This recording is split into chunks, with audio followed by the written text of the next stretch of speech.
Some of you might know of me because I recently published an online book called Oxford's Voices, which was an exploration into other works that the Earl of Oxford, at least in my determination, wrote between 1560, when he was about 10 years old, and the time of his death, that were not under the name William Shakespeare.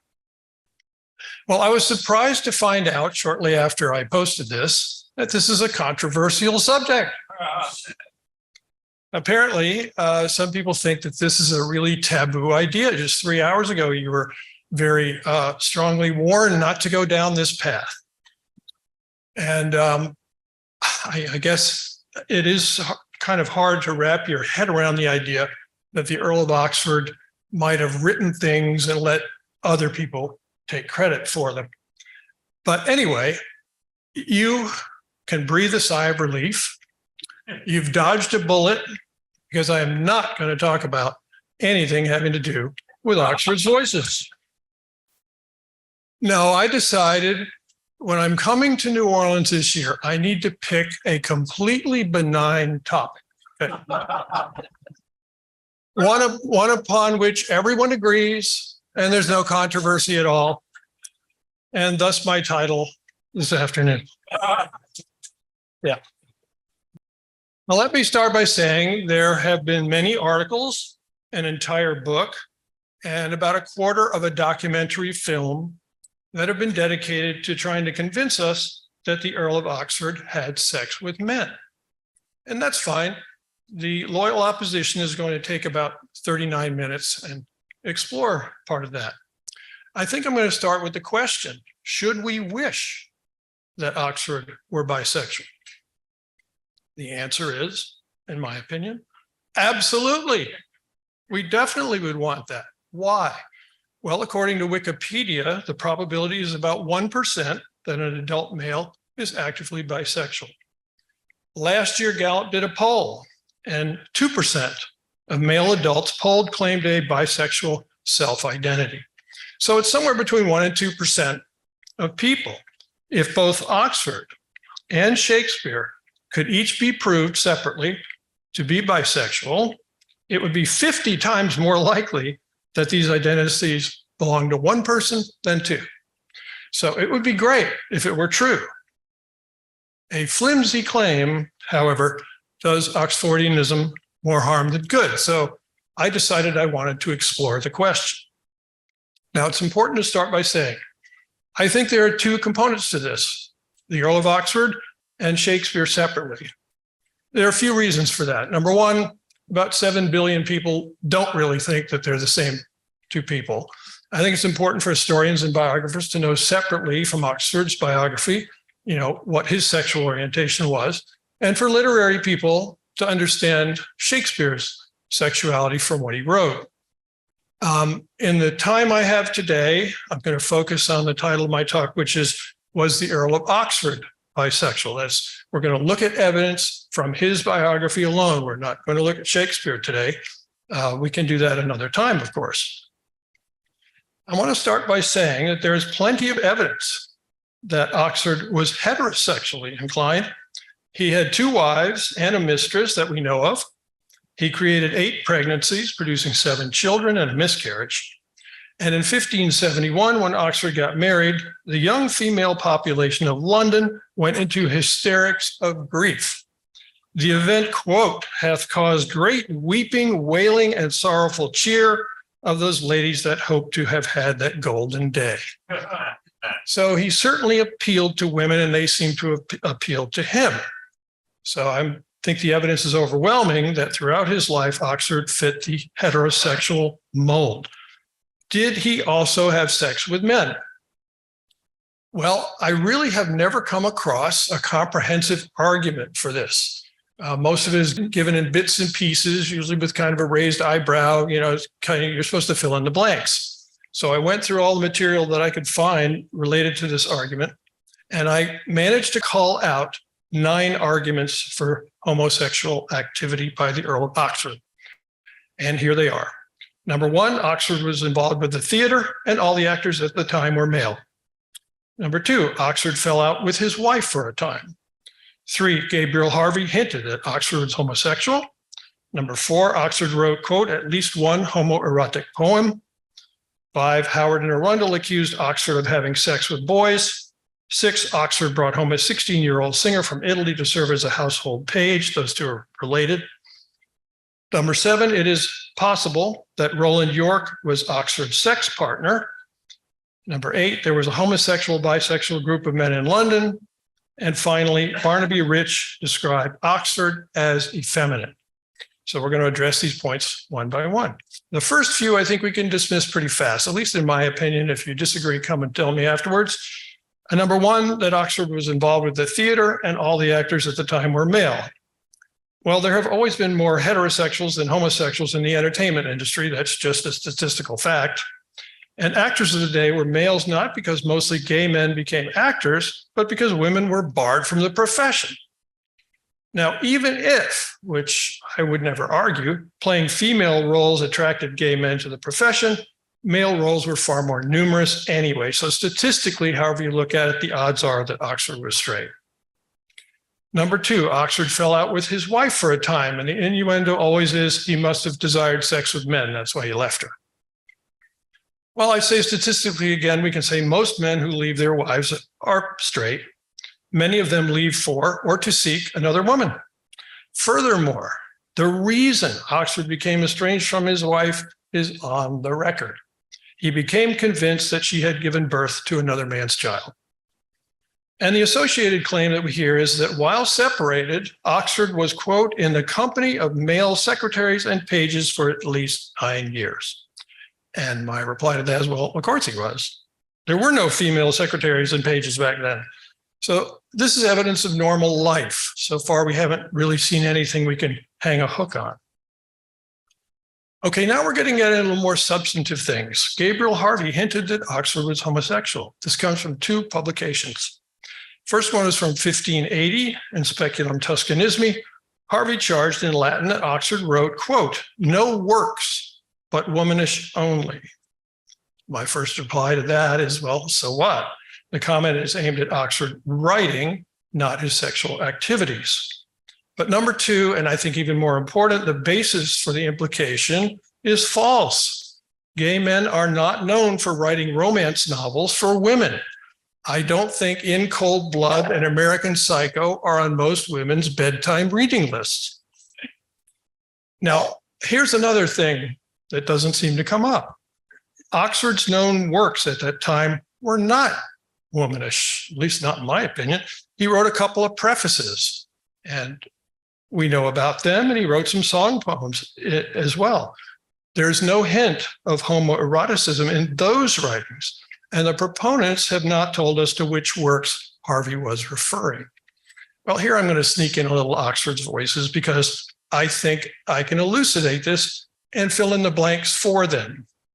Because Oxford was writing things under other people's names at that time. Arthur Brooke, George Petit, Henry Wotton, John Lilly, and what had just come out was Robert Greene's first book, Mammalia, in 1580. And I think that's what tipped Harvey over the edge. He's just writing these novels about human relationships, not wars and battles. And guess what? That was exactly the irritation he shows here exactly fits his advice from 1578 at Audley End, where he said, Oxford, you need to put down your pen and pick up a sword. However, even in these books, there is no hint of homoeroticism. So Harvey's comment does not indicate that Oxford was having sex with men.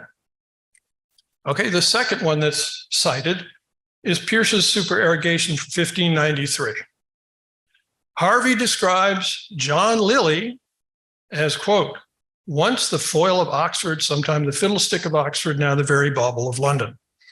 Now, a proponent interpreted the meaning as follows, quote, Harvey was accusing Lilly of being once the foil, which he interprets as mirror, of Oxford, sometime the fiddlestick, which he interprets as penis of Oxford, now the very bauble, penis again, of London.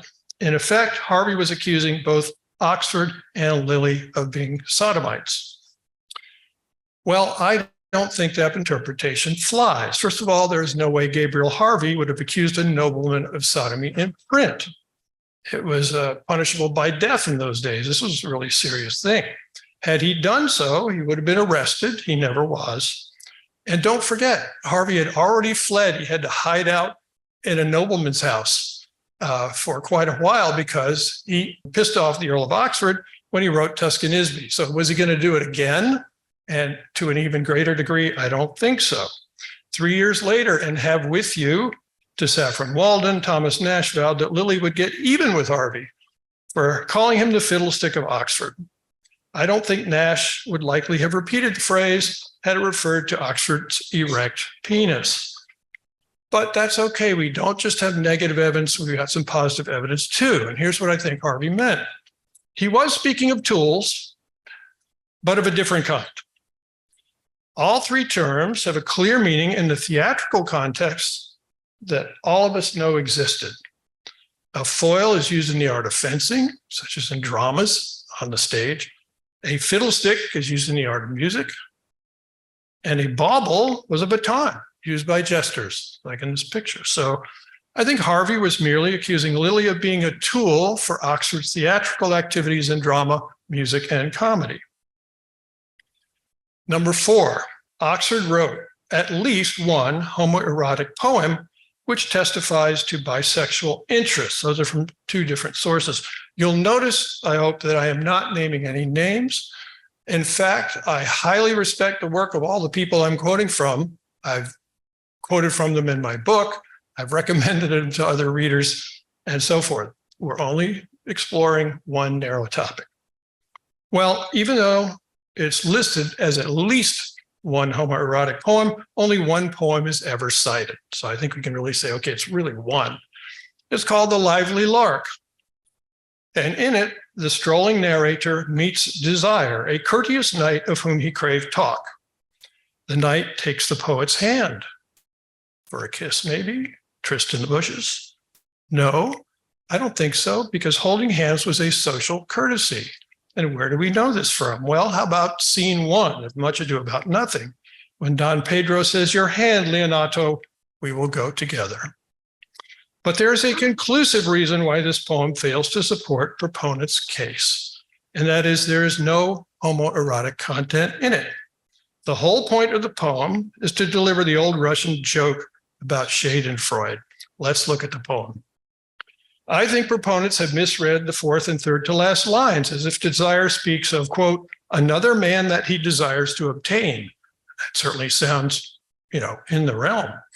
But there's a little hint here. He does not say whom he desires to obtain. He uses the word that. Well, that in this context, as we're about to see, doesn't mean it the way we use it. It means what or that which. You can see it from George Peele's David and Bisabi. Thy body can creep through that which his lances cannot pierce. They simply shorten it to one word, that. Or it can creep through what his lances cannot pierce. The poem also confuses because it employs sentence inversion. The poet doesn't say, I will go to the store. He says, to the store I will go. So let's read what we've got here. Then of Desire I asked again, what thing did please and what did pain? He smiled and thus he answered then, Desire can have no greater pain than for to see another man that he desireth to obtain. Now let's uninvert it.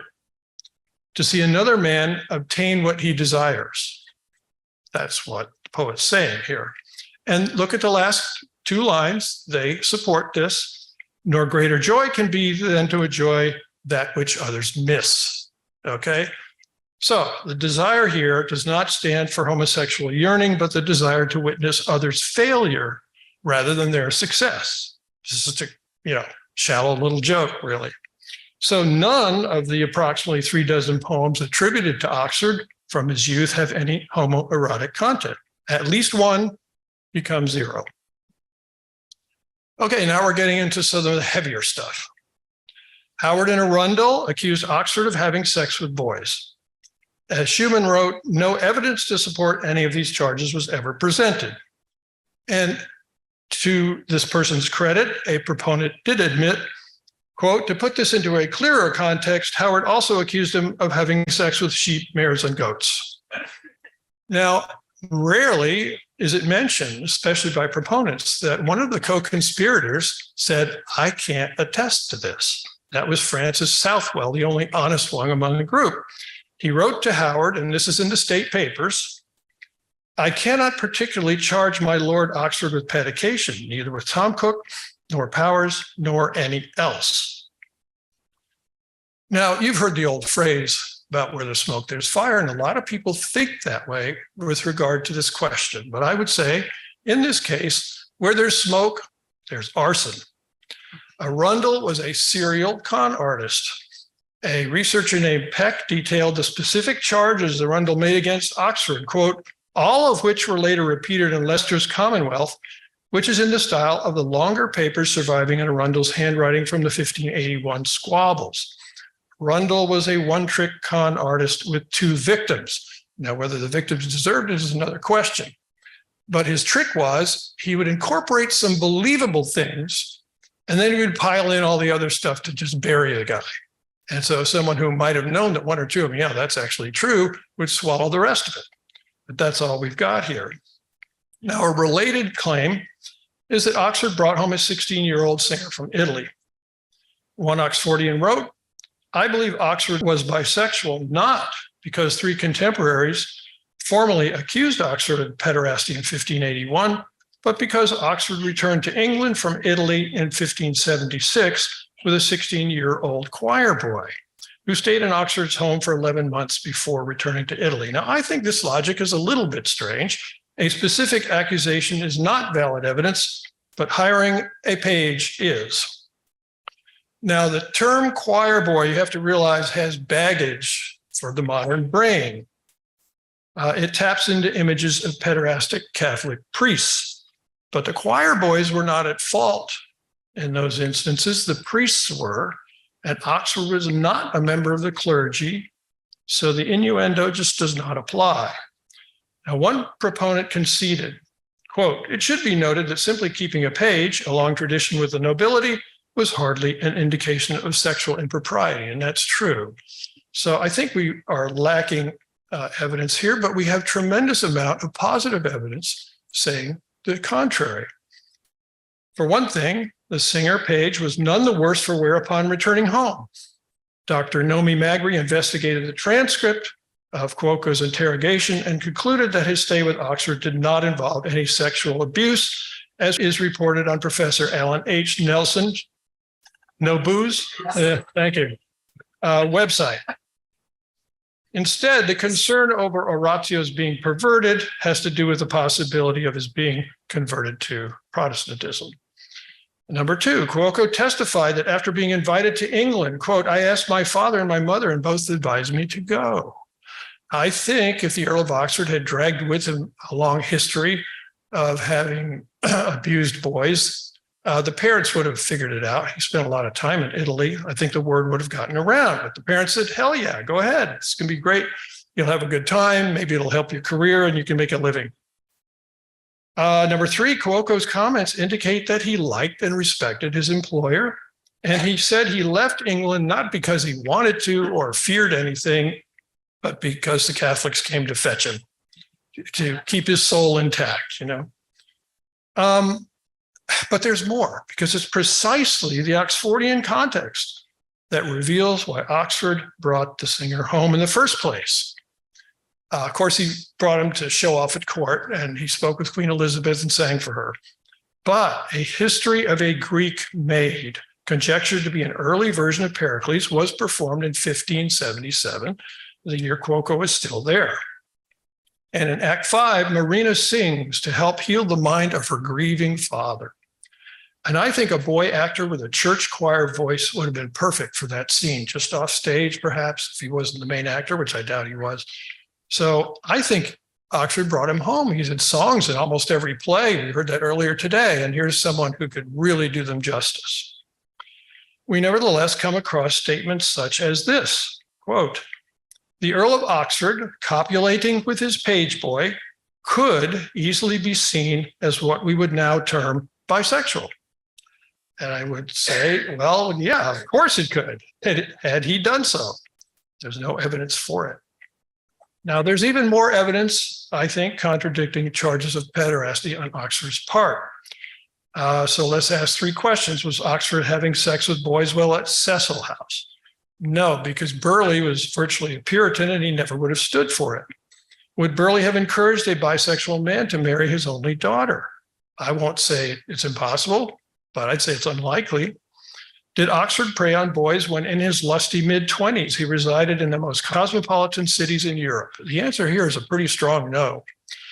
In Paris, he was 25 years old, spent time there at the court. The English ambassador to France reported to Burleigh that Oxford, quote, governed himself very honorably while he was here. He added, quote, my Lord of Oxford used himself as orderly and moderately as might be desired and with great commendation. Especially in those times, it probably required behaving in the way that most people felt was accepted social behavior. Now, he was in Venice for a long time, in Italy for a year, where he lived there. And 11 years later, the son-in-law of a trusted servant of John de Vere wrote from Venice to a friend and stated that Oxford's next-door neighbor had been one Virginia Padawana that honoreth all our nation, meaning England, for my Earl of Oxford's sake. She honored the entire country because of this one guy that impressed the hell out of her. Now, I think, could be wrong, I think no woman, even a courtesan, would report such a lofty opinion of someone who had asked her to solicit boys for his sexual pleasure. Some biographers have inferred that Oxford used this courtesan as a mistress. There is zero evidence for that. She did not say he was a client. She said he was her next door neighbor. Now, one proponent wrote, de Vere faced a hailstorm of sodomy allegations, which he inexplicably was able to weather, but this cloud presumably hung over him for the rest of his life. I think there are three errors in that one sentence. Number one, there was no hailstorm of allegations, just one from a pair of conspirators in fear of execution.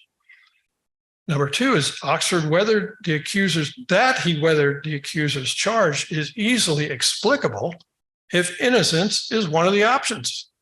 But whoever wrote this, that wasn't an option for him. If anything is to be presumed, it is that no cloud hung over him at all. Why do we think that? Because his queen, his peers, his first wife, his second wife, and numerous eulogists who praised the Earl of Oxford seem to have been unmoved by any thought of such impropriety. And there's even more general evidence against the proposition. Do you recognize any of these faces? I think you probably should. What I'm going to do is turn the page here and I'm going to show you some numbers at the top of them. These are the number of accusers that each of these people had for sexual misconduct. 30, 40, 60, 80, hundreds, and 450. And the one in the center bottom, according to Wikipedia, some of the priests were moved from parish to parish dozens of times. And of course, there wasn't just one young boy in the choir in each of those places, so do the math. Sexual predators don't stop. But as for Oxford, as Margot Anderson wrote, de Vere would live on for another quarter century, and despite the named names and alleged witnesses that Arundell and Howard cite, no one ever pressed charges, no lawsuits came out of the libels, no investigations were called, no further accusations emerged, and no other scandal arose. I think this is beyond just saying not guilty. The blank record, both before and after the 1581 accusation, I think is confirmation of complete innocence throughout his life of that charge. Okay, number 7, it is possible that Roland Yorke was Oxford's sex partner. I'm not exactly sure where this comes from, but I can quote one of the advocates of the idea as follows. Roland Yorke remains not only the likely and immediate instigator of de Vere's marriage crisis, but also, if rumors of de Vere's bisexuality are to be believed, I'm not really aware of any rumors other than that one charge, a possible channel for de Vere's sexual frustrations. I'm not really sure he expressed any of those either. As de Vere's marriage withered and shriveled, Yorke remained at his master's side. I would say, well, yeah, he was getting paid. Sure. It is possible. Well, and again, anything's possible that some closer relationship, be it sexually charged or sexually sublimated, existed between the two men. So you see, they're bisexual or men, or they're homosexually attracted, whether they touched each other or not. If he did, it was charged, and if he didn't, well, it was sublimated. So I think we can erase that one. The facts indicate the opposite. In a private memo, someone mentioned this earlier today as well, or maybe it was yesterday, on his son-in-law's estrangement, Lord Burleigh noted that in Oxford's quarters where York resided, men were entertaining women, two of whom became pregnant. The activity that upset him was heterosexual, not homosexual.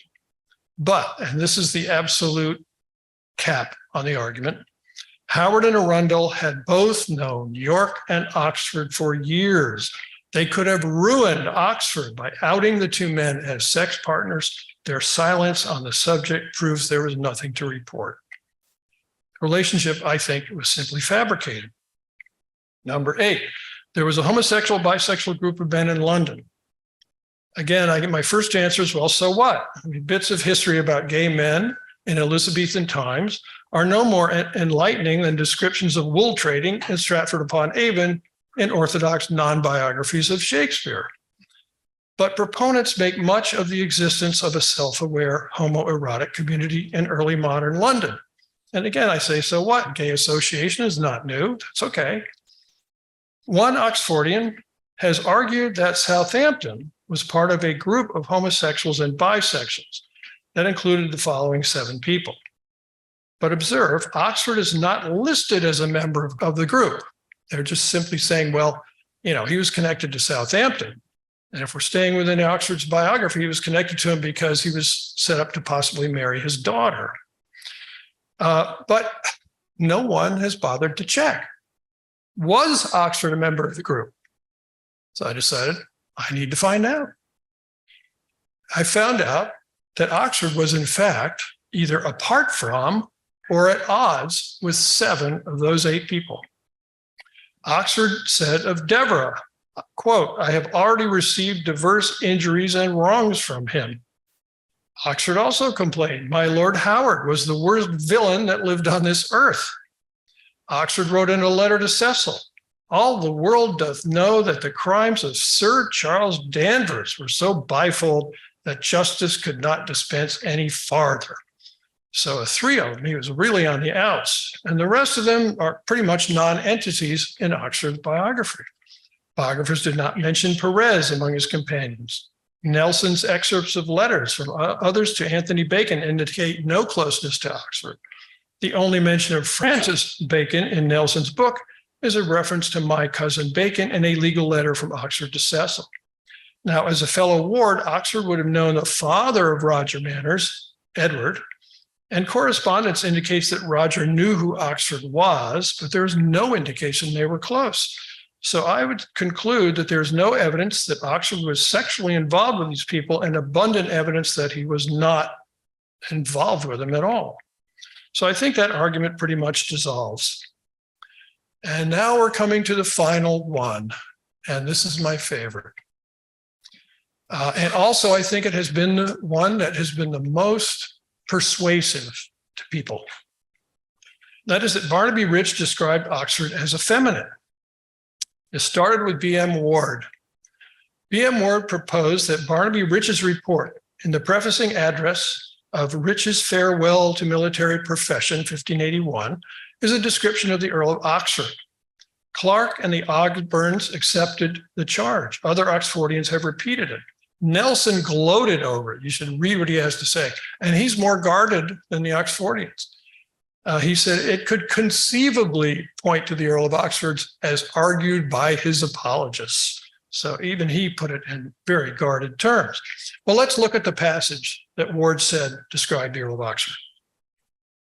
Barnabe Rich writes, it was my fortune at last being in London to walk through the Strand towards Westminster, where I met one came riding towards me in a footcloth nag, apparelled in a French ruff, a French cloak, a French hose, and in his hand a great fan of feathers, bearing them up very womanly against the side of his face.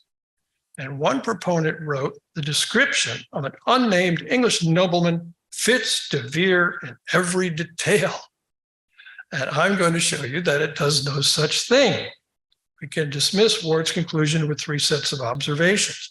First of all, Rich doesn't say anything about a nobleman at all, nor would he have risked attacking one. He was a soldier, very loyal to the state.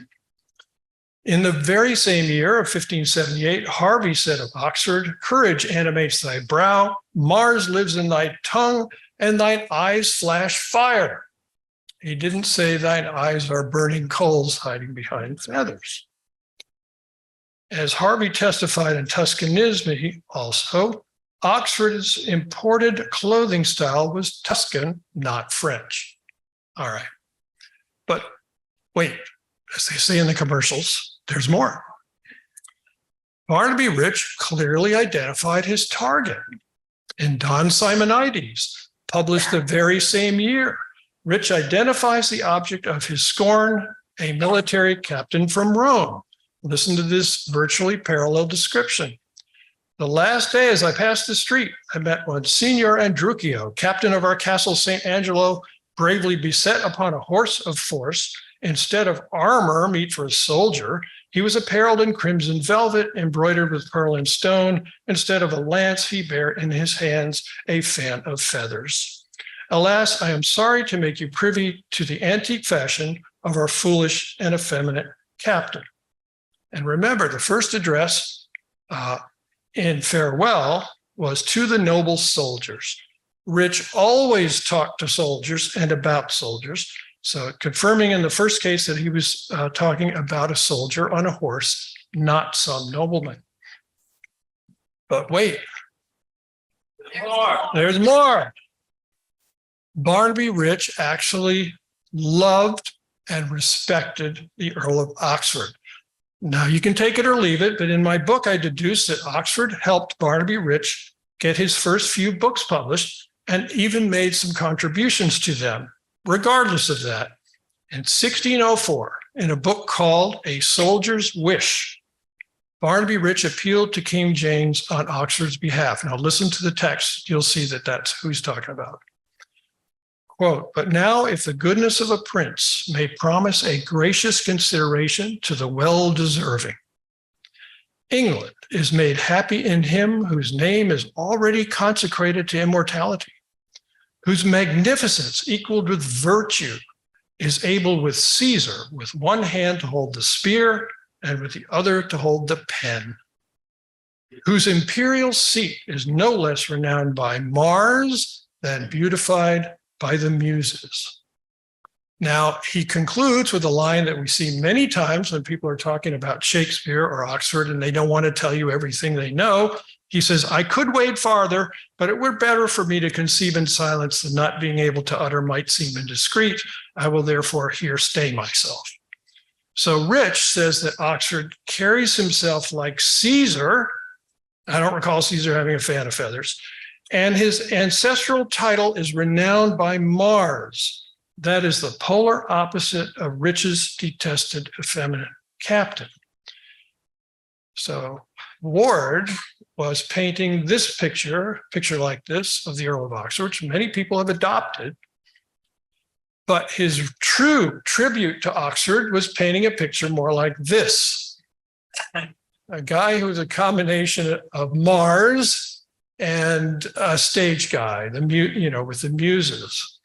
So these are two different views, and the one that Ward slapped on the Earl of Oxford is utterly false. And this is what he was actually saying about his friend, the Earl of Oxford. I'd like to summarize. I think that we have struck down all 9 points. Oxford's theatrical involvement does not mean he had sex with men. His relationships with women were a little different from other men's. Gabriel Harvey's comments were misinterpreted. Oxford's poem was misinterpreted. Howard's and Arundell's charge was bogus and contradicted. Oxford's relationship with Cuoco was benign. He did not have sex with Roland York. Oxford was not a member of a homosexual bisexual group. And Barnabe Rich's description applied to a military captain of Rome. He praised Oxford as representing Caesar and Mars. but I'm going to take it one step further. I think all the points brought up to argue that Oxford had sex with men actually support the case that he was straight. His involvement with the theater, statistically, the odds are he was straight. Relationships with women, statistically, the odds are he was straight. No hint of same-sex attraction from his enemy, Gabriel Harvey. Odds are he was straight. Not one line of homoerotic writing. Odds are he was straight. Zero indication of pederasty. Odds are he was straight. Relationship with Cuoco was benign. Odds are he was straight. Howard and Arundell never cited sex with Roland York, which they easily could have. Odds are he was straight. Oxford was apart from or on the outs with 7 known homosexuals or bisexuals. Odds are he was straight. Barnabe Rich's respect and his tribute to Oxford's virility. Odds are he was straight. The entire case, I think, for Oxford's attraction to men using the Earl of Oxford's biography leads, in fact, to the contrary conclusion. And I'm just going to indulge myself because we all have visions of what this guy was like. And so I'm going to stay away from the next slide. Is going to be sort of a deconstruction. It's just going to be my personal fantasy, if you wish, of what the Earl of Oxford was like. I think the biographical evidence suggests that Oxford was a type A heterosexual who beat rivals at tournaments, begged for military service, worked obsessively, outspoke everyone at court, entertained everyone at table, cherished women of all ages and classes. I must say I stole that from the Shakespeare side. Had friendships with all types of alpha males, including courtiers, writers, and soldiers, as well as a rat pack of buddies in the mold of Prince Hal's tavern mates. Had a rare mind that thought both objectively and romantically. That is rare. And he had principles that were based on the courtier, loyalty to the sovereign and the feudal order, and his love of England. I think he was energetic, high-minded, analytical, humorous, passionate, and yes, virile. That's it.